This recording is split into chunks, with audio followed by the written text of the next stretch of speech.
pourquoi faire cette vidéo sur tes souvenirs de geek? Ben, j'ai pensé à un machin inoffensif qui me venait du fin fond de mon enfance, quelque chose de gentil, de mignon, qui ne pouvait pas nous détruire, et puis ça fait j'boum là-dedans. Et sinon, tu connais l'histoire du conquidinant? Ben non. Oh, toi, t'es un geek Barbara Gourde. Ben, je sais pas, hein, peut-être.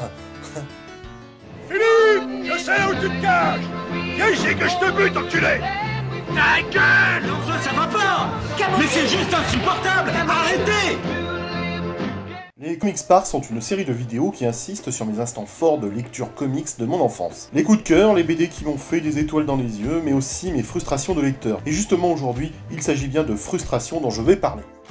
1983. Pour moi, c'est l'âge d'or de ma passion pour les super-héros Marvel. En plus d'acheter les bouquins de Luke, je cherche les anciens exemplaires de Strange et Special Strange. En joie. Grâce à un marchand de bouquins ambulant sur les différents marchés de ma ville, je peux enfin avoir accès aux anciens spécimens qu'il ramène chaque semaine de Paris. Avec mon cousin, de 3 ans mon aîné, c'est la course effrénée aux comics anciens chaque semaine. C'est à celui qui en trouvera le plus. Et à ce petit jeu, il a une longueur d'avance sur moi lorsqu'il met la main sur les Special Strange 22, alors que mon plus vieux Special Strange est le numéro 28. Mais dans les semaines qui suivent, j'efface ma frustration en récupérant les Special Strange 13, 14 et 15. Wow. Et là, il y a un retour de l'équilibre dans la force. Et pour les Strange, c'est la même guerre du comics. Je passe sur les nombreux épisodes de cette douce compétition de passionnés pour en venir à celui qui nous intéresse aujourd'hui, le Strange 117, avec sa superbe couverture colorée, glacée non lavable, dépourvue de PTFE, montrant Iron Man opposé aux Animen. Une œuvre haute en couleurs qui ne peut qu'attirer le collectionneur de 10 ans que je suis à l'époque. Mais regardez cette couverture, livre, je sens que tu veux me pécho. Ce numéro datant de septembre 1979 fut probablement l'objet de l'une de mes plus grosses frustrations de l'époque en tant que petit occidental libre et embourgeoisé. Pourquoi, me direz-vous? Parce que jusqu'alors, je n'avais réussi à mettre la main que sur le numéro 116 d'août 1979 avec cet épisode de Tarantula attaquant l'araignée.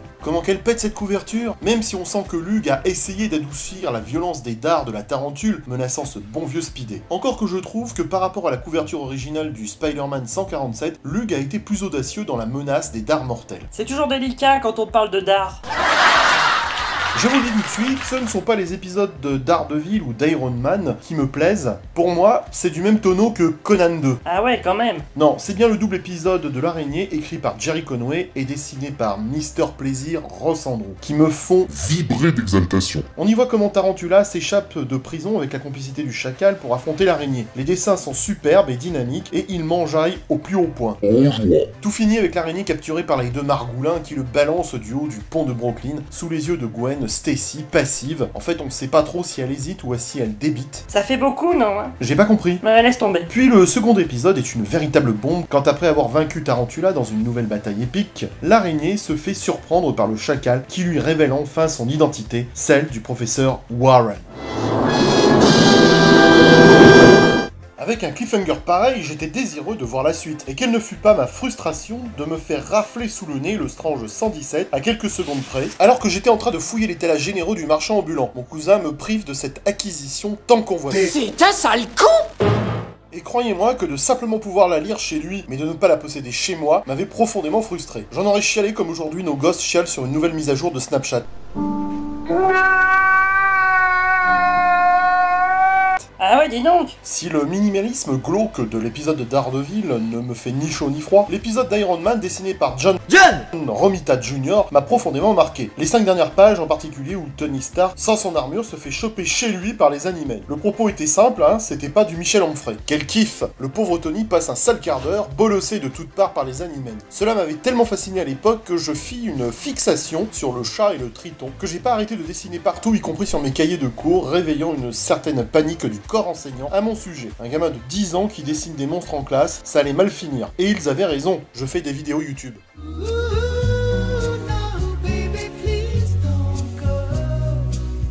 Revenons un instant sur ce groupe que j'appréciais beaucoup à l'époque, dans leur costume swag et leur dégaine grotesque. Au départ, les Animen ont été créés par Wally Eastwood et Bob Powell en octobre 1965 dans Daredevil numéro 10. Ils constituaient un groupe de criminels recrutés par un homme nommé l'Organisateur, alias Abner Jonas, un candidat à la mairie de New York qui les envoyait en mission pour saper l'administration en place. Le groupe se composait alors de Frogman, que les éditions ludiennes ont souvent appelé le Triton, de Catman, dit l'homme-chat,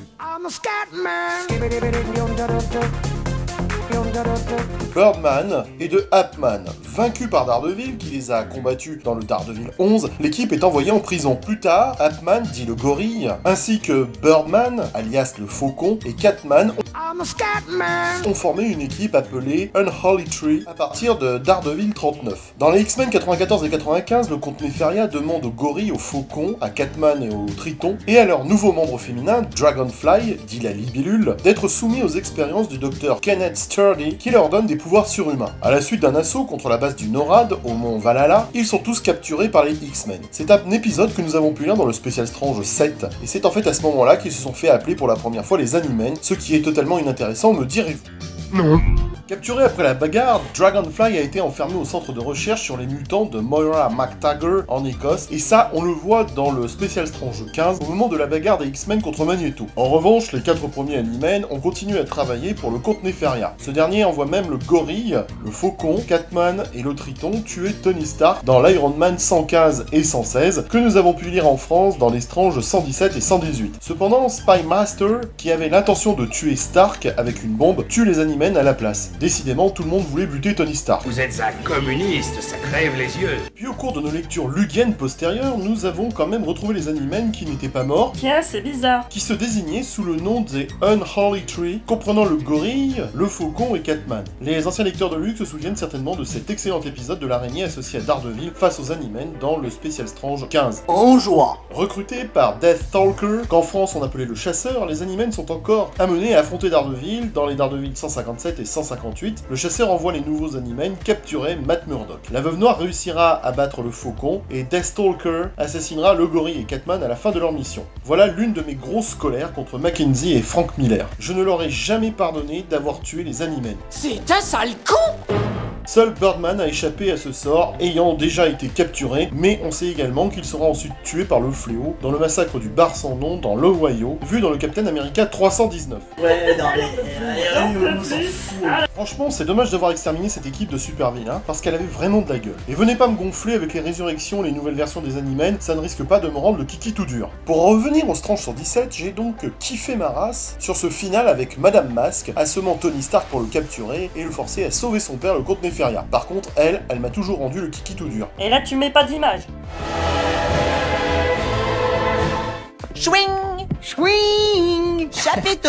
Quel final! Et encore un cliffhanger insoutenable pour le gamin que j'étais. Et que dire des 2 épisodes de l'araignée qui viennent conclure la saga du clone? Un épisode qui m'avait traumatisé en voyant ce pauvre Speedy se faire bolosser par le chacal. La scène est rude et violente, avec Speedy qui n'arrive pas à toucher une seule fois le chacal, mais qui par contre en prend plein la tronche du facétieux pisse-froid. Il se fait littéralement péter le stick, durant tout le round. Les griffes du chacal mettent en pièces le costume de l'araignée, et en plus, le tisseur se fait achever à grands coups de table dans la gueule. La scène est terrible, quand on voit le pauvre Speedy essayer de se relever, mais au final s'écrouler, vaincu par un adversaire plus faible que lui. Et l'ambiance est pesante comme Gérard Larcher. J'hallucinais à l'époque. Speedy ne pouvait pas se prendre une branlée, du moins c'était pas possible dans l'esprit d'un gosse innocent de 10 ans pénétré de ces rassurantes certitudes. Oui, là, on a préféré annuler la blague. Et puis on apprend enfin tout sur le clone de Gwen, un Speedy qui va au final encore se faire choper par le chacal et qui va le pousser à affronter le clone de l'araignée. Et tout se finit avec la mort du chacal et du clone, à moins que ce soit Peter Parker.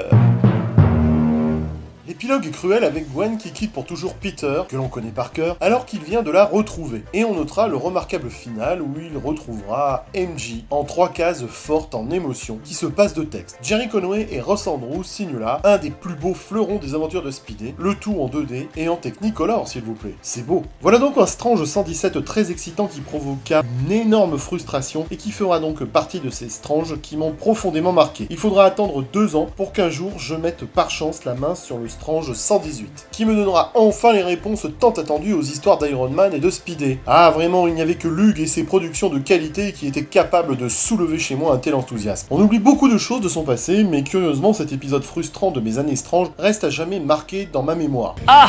J'imagine que vous aussi, vous avez eu ces moments de frustration. Non. N'hésitez pas à nous en faire part dans les commentaires. C'est toujours intéressant de comparer nos misères d'adolescents, surtout quand on parle de revues lugiennes. A bientôt les geeks. Philippe, je sais où tu te caches. Viens ici que je te bute, enculé. Non, Abdel Rafdafri. Mais enfin, ça va pas. Mais c'est juste insupportable. Arrêtez. Ta gueule. Swing.